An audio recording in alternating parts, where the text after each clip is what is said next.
semuanya, selamat datang di video edukasi kita hari ini.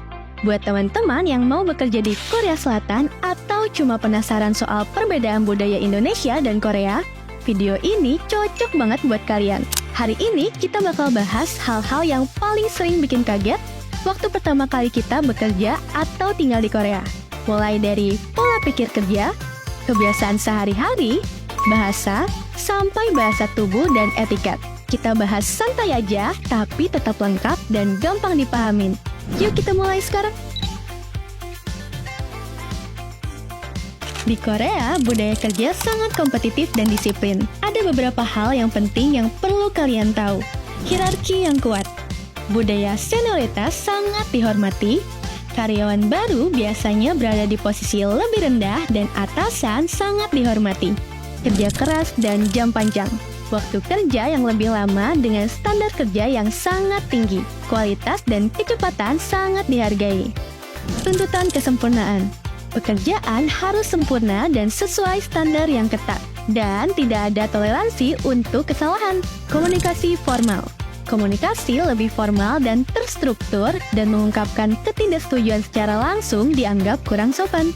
Jadi, penting untuk siap dengan budaya yang sangat terstruktur, disiplin, dan menuntut kesempurnaan di Korea.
Urusan kerja dan beribadah.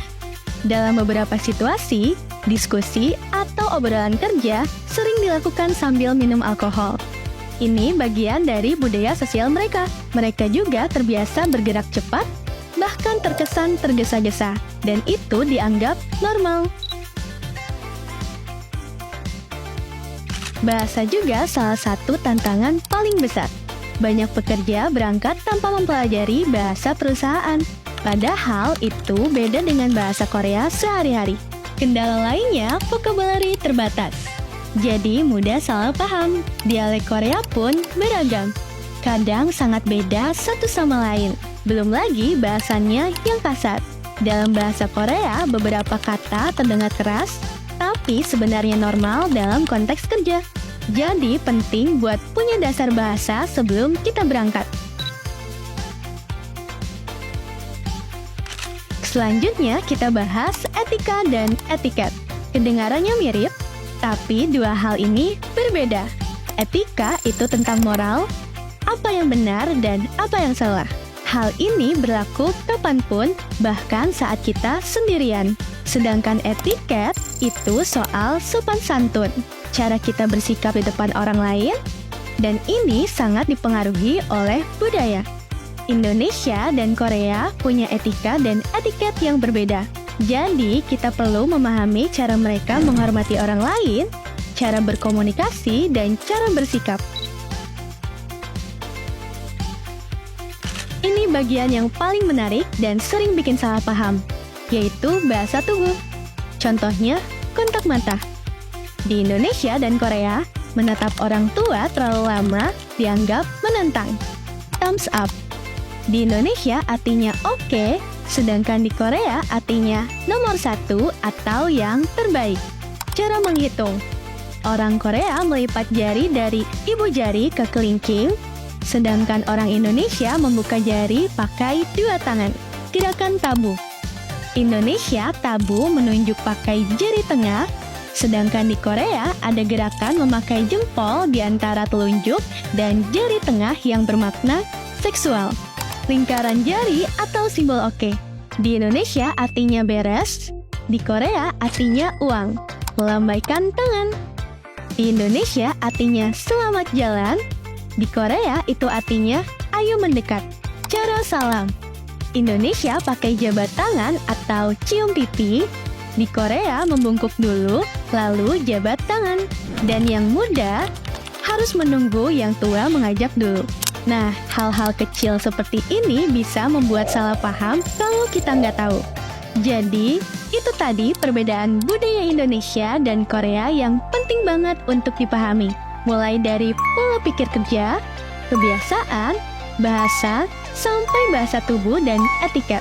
Dengan tahu perbedaannya, kita bisa lebih siap, lebih cepat beradaptasi, dan bisa bekerja dengan lebih nyaman. Terima kasih sudah menonton sampai akhir. Kalau kalian mau video lanjutan tentang tips adaptasi di Korea atau hal-hal lain seputar pekerjaan migran, tinggal komen di bawah. Sampai ketemu di video berikutnya. Annyeong!